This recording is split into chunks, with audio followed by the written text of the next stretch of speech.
Hey guys, welcome to Sweet Talk. I'm your host KP. I am so sorry that it has been long awaited time for this podcast. I've been super busy with Easter and proms and all of those things. If you know, you know. So we back, and we are back with a client testimonial. And my client is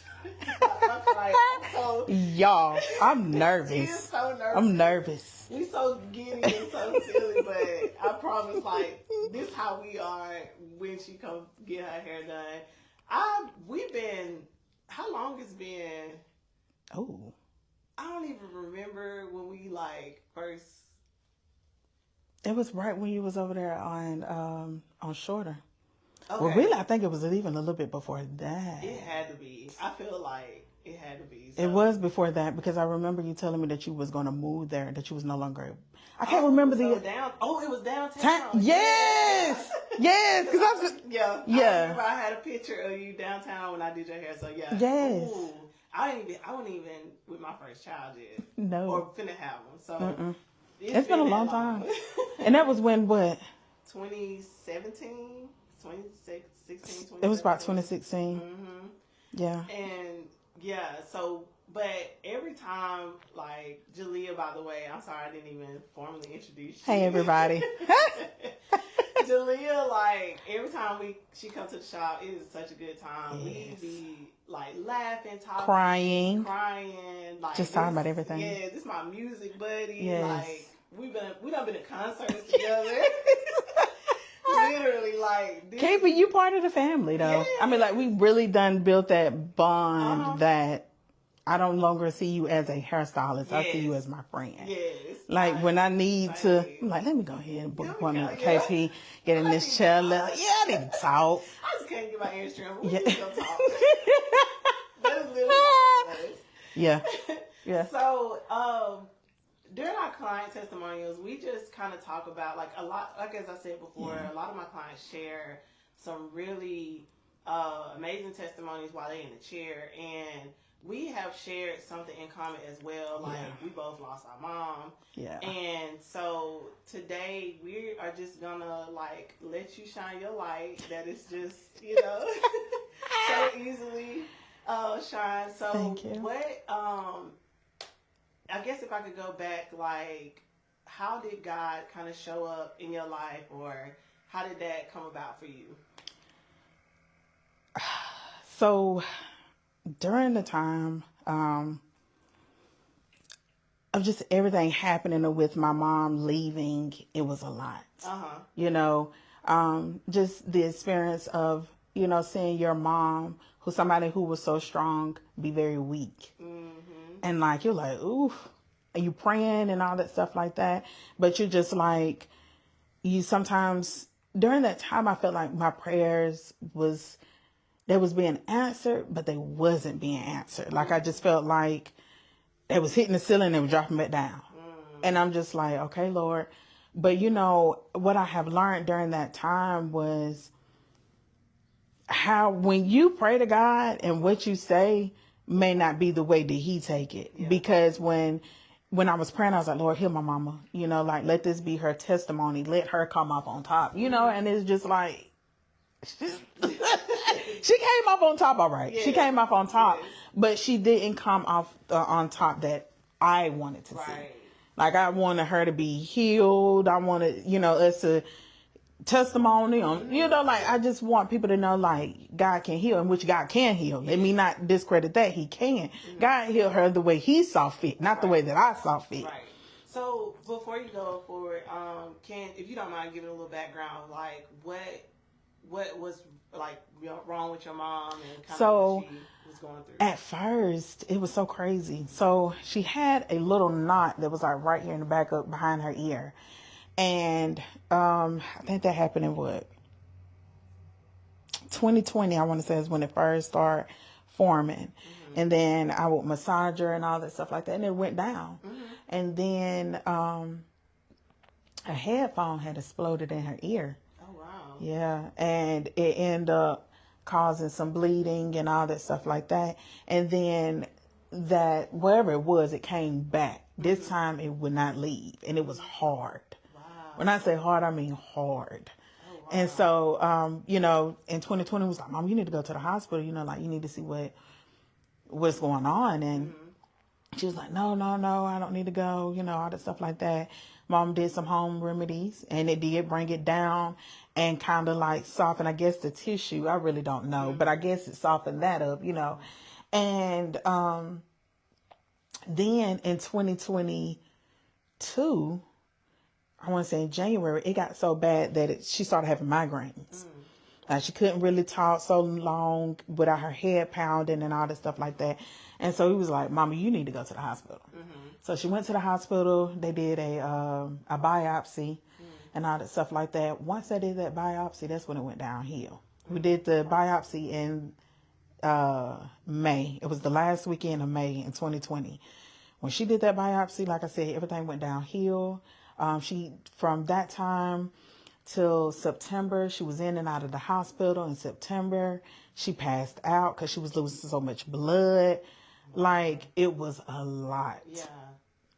And so, during that time, you know, I really didn't want to face the reality that she was leaving me. So I was doing my thing. I was doing, you know, whatever I wanted to do. And then around that time, that's when I had met my husband. Okay. You know, and so, I remember I was at the house. Well, hold on, before I get onto that, because I do want y'all to hear that part. But so it was a lot during that time, you know, of her having cancer and all that stuff like that, and then the doctors really not knowing what it was. That was another thing, and they was wanting to send my mama down the road to Atlanta and all that, and I was just like, whoo, like, this is a lot. Like, what's going on? And so during that time, I was leaning into God, but I felt like I should have been leaning into God a little bit more. But I also, like I had mentioned before, I just felt like sometimes my prayers was not going anywhere. You know, I just felt like, Lord, are you hearing me? I just told you my mama, you know, like, what we doing here? We gonna get it right? What we gonna do? You know? And so it was a lot. And so I felt like my way of really just coping with everything was just still doing my thing. Yeah. And everybody takes death, grief, their parents, you know, getting cancer. Everybody take things like that differently, and everybody handle it differently. Yeah. And it was a lot. It was just really was a lot. Yeah. Like, it was. Because, I mean, I don't think none of us, selfishly, I feel like I did grow up like, my mom cannot leave me. Like, what are you talking about? Like, for real, like, you grow up like, she will live forever. She will live forever. Like, yes. We going to be here forever. And when you are faced with the thought of, okay, now maybe she not, like, now it's just, oh crap, like, now this is never what I thought. Yeah. I used to, when I was younger, I used to tell people 2 of the biggest fears in my life was losing my mama and having a baby. And I've done both. And done it's not one thing twice. So at this point, I feel like there's nothing I can't do, because that's one of the things that, you know, and now I guess it would be losing my husband and my kids. Like, that's just the next thing. But I mean, I would have to know how, and the thing about losing somebody that's close to you like that, and when you in Christ, people don't understand how you dealing. Like, why you ain't this sad? Why you ain't doing this and this and that? But it's not, you can't even explain it. Because a lot of people, they was like, how are y'all able to get up here and give your mom a eulogy? Like, how are y'all able to do that? And I'm like, that wasn't me. Yes. Yeah. I was like, that was me up there, but that wasn't me. Yeah. And I was like, because if you know me, I didn't play about my mama. I loved my mama. Like, she was my mama. Like, I didn't play about my mama. And, you know, that's why I said it was nobody but God that was giving me the strength that I need to do that. Yeah. When I went back and looked at that live from Wright's funeral, I was like, oh, that was me? Yeah. That was me up there that was saying that? Yeah. And then, like, the crazy thing, my eulogy, I came up with it that morning. Wow. The morning of her funeral. Yes, that whole night, me and my dad, I had came back down and stayed with my dad because I just did not want him to be alone in that house. Yeah. And me and him stayed up all night just about talking. I think we stayed at like 3 o'clock in the morning talking. Yeah. And I was like, Daddy, we got to go to sleep. You know, the funeral going to be in the morning. Well, the funeral is in the morning, but, you know, we need to go to sleep. So I was like, that whole night before I went to sleep, I was like, Lord, like, what am I going to say? Like, I don't really know what to say. Like, whatever comes to my head, comes to my head. Prepared for something like this. Yes. Like, what am I supposed to say? But it flowed so perfectly. So perfectly. And then also with, I'm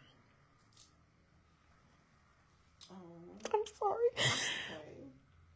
Because it's just,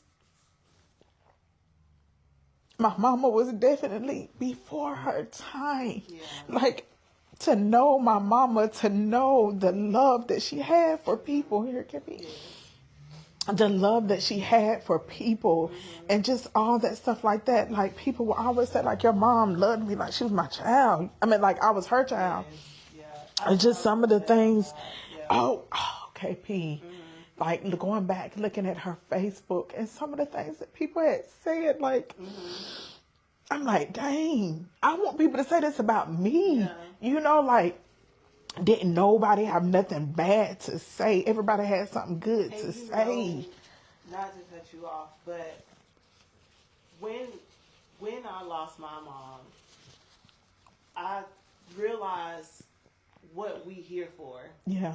It's not to see who make the most money, to see how successful you get, to see any of that. I realized our legacy is what we leave behind, and what can people say about us when we leave? Yeah. What are they going to say?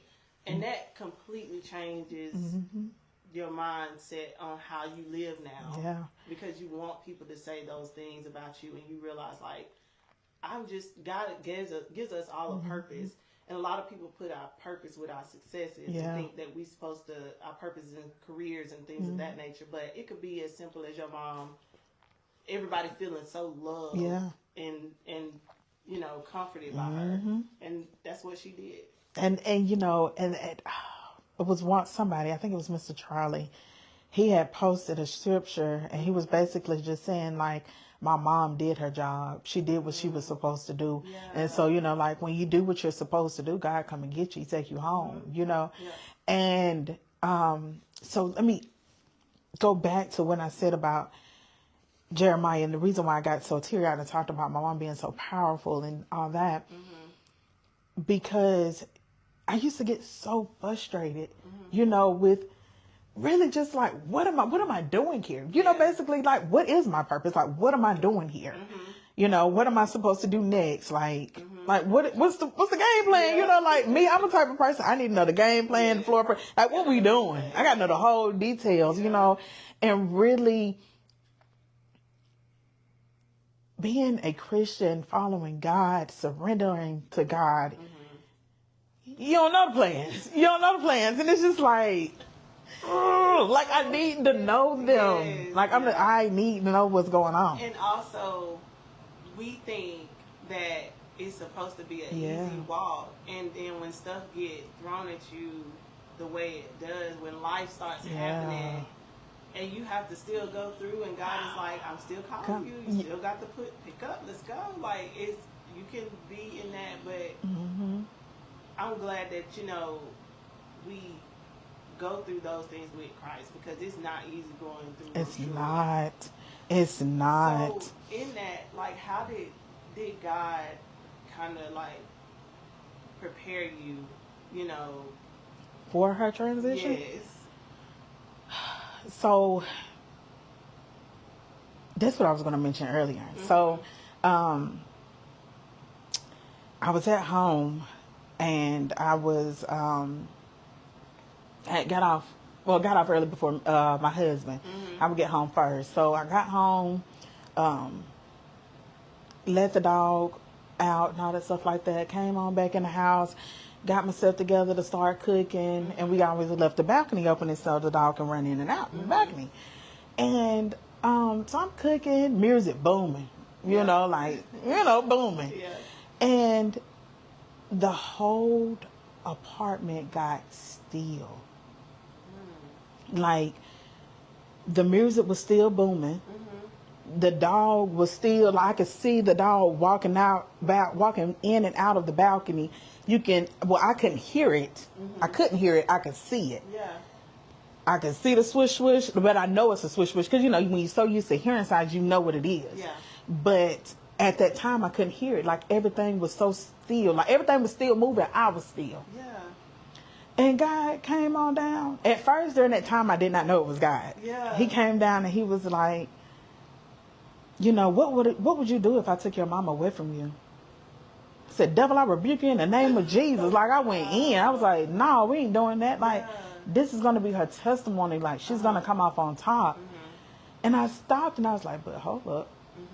And I was like, but Lord, if this is you, I was like, I'll be all right. I'll be okay. I was like, I'll be hurt, but I'll be all right. And she was already sick. Like, yes, this was in September. Okay. This was in September. And me and my husband, we were supposed to be going, well, we did go to New York, but we were going to New York, you know. So after that happened, I didn't want to go because I did not want to be in New York and my mama passed. Yeah. Now,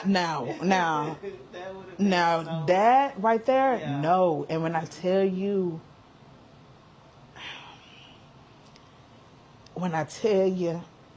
God is the one. Because I said, and it just took me this long, really, not to realize that he's the one, but I'm saying, like, that God really cared for me, you know, that he really loves me. And the reason why I said it is because you took the time out of your day to let me know that you're going to take somebody away from me. You asked me how would I feel? You know, like, that's love. That is love. And I don't know. That is so much love, but even more love, I don't know when you and your husband met, but the fact that he gave you somebody prior to, because he's like, I'm going to take this person, but I'm giving you, I'm going to go ahead and mend that for you. Yeah. And so it's like he already knew. Yes, and that's why I go back to say that God knows the plans he has for us. He knows. Because I did not see, you know, that year me losing my mama, then me that same year turn around and get married. I didn't see that. You know, like, I just got chills on that. I'm for real. Like, I was really, if you knew me, I wouldn't say I was in the hot girl summer.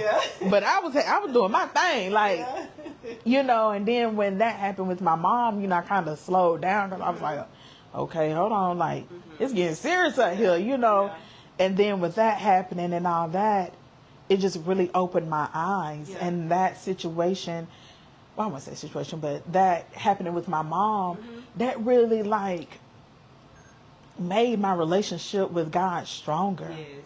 Because that is something that I have really been praying to God, you know, like, let our relationship really be strong, you know, like, help me, you know, talk to me. And he does. People are like, how do you really know that God is really talking to you? You know. You know. And I was watching, like, this TikTok, and it made a whole lot of sense. The person was talking about that, why don't we talk to ourselves, you know? And I'm jumping subjects, but not really. I'm going to jump back on the reason why I say we need, or how to hear from God. But when you talk to yourself, you getting all that negative energy out. So you can speak positive and bring positive into yourself. And so when I say, how can you really hear from God? When you get all that negativity out, you can hear from God. You can hear when God's talking to you. And like now, I know when he's talking to me. You know, I can feel it because I get chills, you know, and all that stuff like that. I'm a crybaby now, since I was always a crybaby, but like I get real sensitive about him. And it's just... And it's also important you know his word, so you know when it's him. Like, he can use anything, anybody to speak and talk to us. But when we so distracted with so many TikTok sounds and dances and songs and all of that stuff, it's so hard for him. And he's just like, I'm waiting to get rid of all of that so you can hear from me. But the fact that he so loved you so much that when that was about to happen, he's like, I really need you to hear me. Because like, he settled everything down, or you realize, like, okay, I need to, like, hold on, something changing. Let me get serious. Lock in. So, like, so in that aspect, like, were there any other signs, or like, was he Like, besides him just saying that? Like, it was just that. That was really the main sign. Like I said, that happened in September. Then the next month, my mom passed. Wow. That's why I said that right there, that was the sign. Yes. You know, there wasn't no other sign. I didn't need no other sign. That right there, because it was crazy, you know, like to see it on movies, you know, movies to see that and then to actually experience it. Yeah.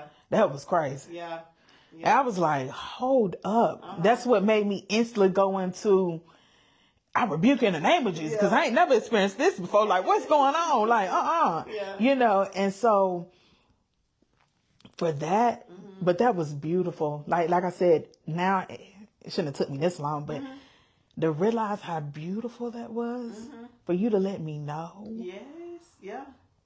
And you took the time out your day. Yeah. You like, you're a busy guy. Like, you took time out your day to let me know. Like, you love me for real. Yes. Like, you love me for real. Yeah. Seriously. And it's just like, that was so beautiful. And I think that right there is what really made me dive in deep with God. Like, because anyway, during that time, I was so weak and vulnerable with losing my mom. Like, it was just a lot. Yeah. And you know, it's a lot. Yeah. Like, then the next year to turn around and get pregnant and have a baby. Yeah. Oh. And it's like I went through that whole cycle of losing my mom again. Yes. Yeah. Because I wanted her to be there and she couldn't be there. And I'm just like, yes. Oh gosh, I know. And that's why I don't know. I don't watch a lot of sports, but I like watching the drafts. And so when I saw the guy that found out he won or was going to be drafted, and his mom passed, he was able to tell her, like, I made it, and then she passed away. And I like resonated with that so much because that was kind of how it was for me. Like, I mean, I had my first one; she was able to be there, but like my second one, like God pressed on me, like, you need to tell her, because when I found out, you know, you just want to do this big surprise and everything, but it was so like I had to tell her, and when I told her, I think maybe 4 days later she passed away. So it's like you happy but you sad. Yeah. Like I'm excited but I'm sad. I'm excited. I'm nervous because I'm a new mom. I don't know what I'm like. This is new. I need my mom. Now that right there didn't come with a manual. Seriously, I being a parent did not come with a manual, and like it's not talked about enough. No, it's not, and it's also I don't know if you've gotten into this like season of that yet, but like the way God will use your child to minister to you, or the way God will use your child to right now show you like the dynamic of being childlike in Christ, but also like your child, man, it's like it's a mirror that you really don't want to see. Ooh, it really is. It is because you just like, I did not know this, but all of this God does for our good. And I remember one of the scriptures that got me through was Romans 8:28, and he had me like really, really like be stuck on that word. All things happen to the good of those who love God, but he said all. Like I was so stuck on that word all, and I was like, okay, like that, like even this is what is gonna make, like I have to get through this, and it's for my good. Even though I lost my mom, and you know, all of this stuff I'm having to do is still for my good. And to people who don't understand that, they like, you just lost your mom, you can't, like that's not a good thing. And it's like, I mean, to some people it's not, but what it has done, the strength it has built, the faith it has built, and every time I think about something that I want to do, and I'm like doubt myself, I think back on, like, I always think back on what God did. Yeah. And so, yeah, like, so when you, after your mom passed, how long was it before you found out, like, you was going to have a baby? So mom passed in 2022. I found out I was pregnant in July 2023. Wow. Yeah. Found out, yeah. Yeah. And so it's just like, he still was like, I'm gonna mend that for you, you know, like, and he gave you a girl. But no, and you know what, KP, like, my baby wasn't for me. She was for my family. You know, because during that time, I felt like my daddy felt, well, no, he felt like he lost his best friend. And he said that to us. He's like, I felt like I done lost my best friend. I was like, well, you did, but you know, but I felt like it was more for my family than it was for me, because honey, they love her. They love her down. Oh my gosh, Lisa swear that's her child, and it's not her child. But, and that's another thing, like, you know, God gave me my husband to help me during that time. And then I felt like me having my baby is what helped my sisters them and my dad during that time, because they love her, you know. She's so happy, just everything. They love her, you know, and I just felt like that's what they needed, you know, and God knows what we need. We really don't know what we need. We think we know, but we really don't know. Yes. But he knows what we need. Yes.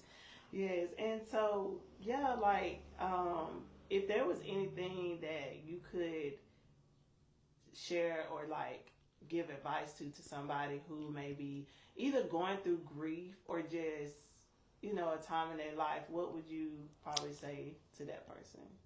Really call on God and really build that relationship with God.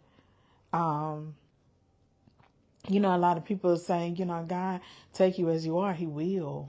I've known God all my life. Don't get me wrong. My mama was an evangelist. I've known God. I did my own thing, you know, what I wanted to do, lived where I wanted to live and all that stuff like that. And God still watched and protect me. Not only, you know, I know it's my mama praying, I know, and all that. But I'm saying, like, even with me not having a relationship with him, me doing my own thing, you know, he still looked out for me. He still protected me.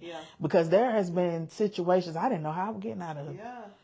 I was like, ooh. And situations like, seriously, my mom couldn't even help me get out of some of these situations. And I was just like, Lord, like, all right, now come on, help me out.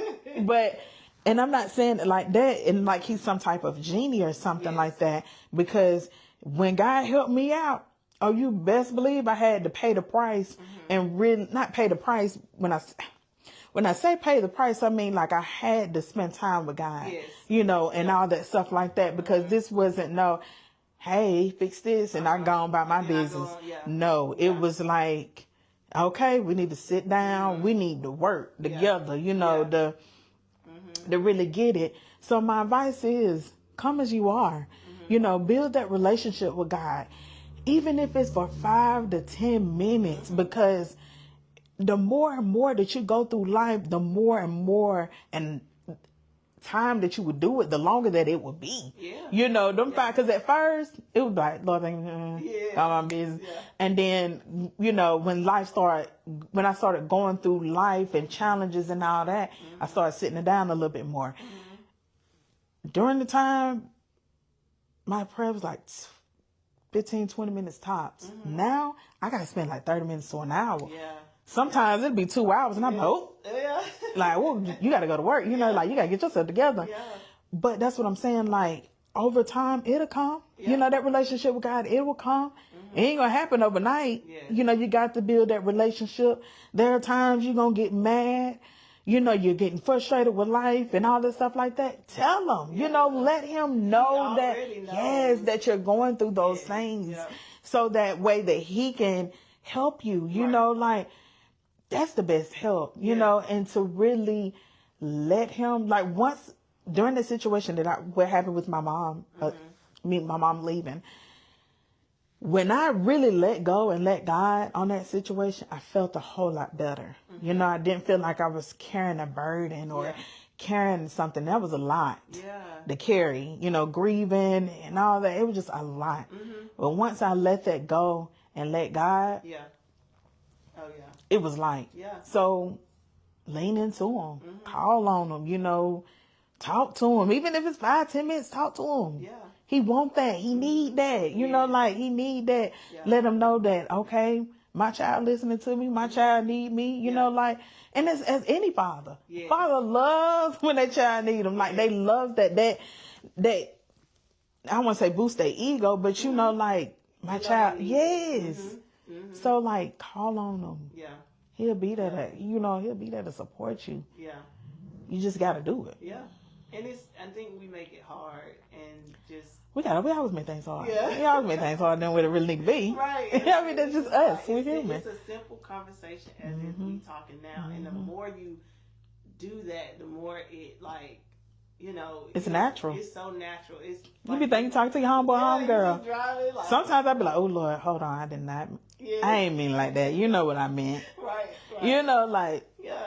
And I, like when you was talking about like being in trouble, I remember like a couple of days ago I was reading about Jonah, and I know we all have heard the story about Jonah being ate up by the fish and everything, but it was like God was showing me that like Jonah calling him still in trouble, still in this fish belly, like he still showed up even in his troubled time, but what Jonah had to understand was, well, what he got was, okay, I need to call on God all the time, not just when I'm in trouble. Yeah. Like, because I feel like when we do that, that's when he starts preparing you for these hard times. When you in commune with him, in relationship with him, like, you are more prepared to go through and it doesn't sting so bad. Yeah. So it's like, yeah, like, and with Mother's Day coming up, you know, my advice to anybody would be, if you have any like hardships,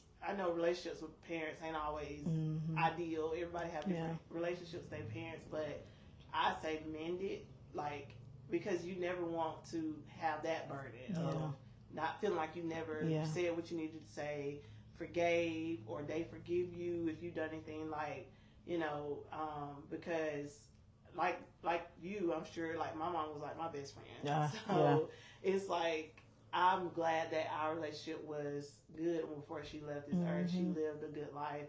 And I just, you know, would encourage anybody who has a mom that you haven't spoke to, haven't talked to, or just, you know, y'all don't have the best relationship. Like, sometimes we have to make that effort, put our pride to the side. And sometimes you got to really step up and be the adult, whether you want to or not. Yeah. And that's what, sorry to cut you off, no, you're fine. but that's another thing that the Lord, like,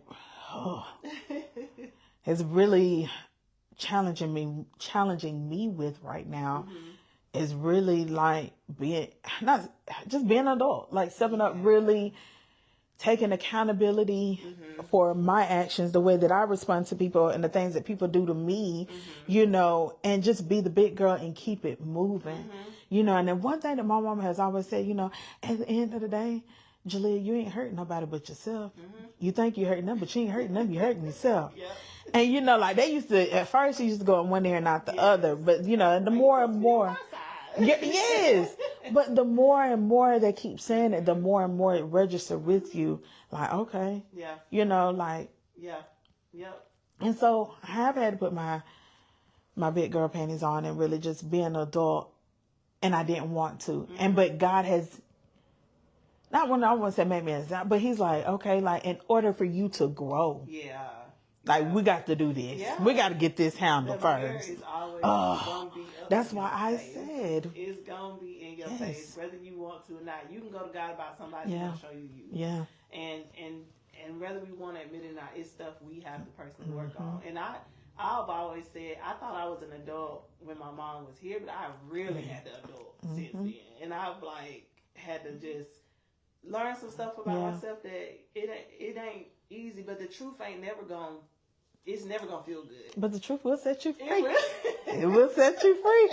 It will make you free. So yes. I appreciate you so much for coming down. I'm Like, so I was glad. excited when you reached out. Was like, I was feeling. Oh my God, yeah! It's like I already know how we was gonna be. So, and this was just perfect timing because I just thought about that. Like, Mother's Day is coming up, so I am so thankful for this conversation. I'm glad that God has done what He's done in your life and just blossomed you into who you are. Yes. And I'm just praying that more comes for you, and you walk in whatever God has for you.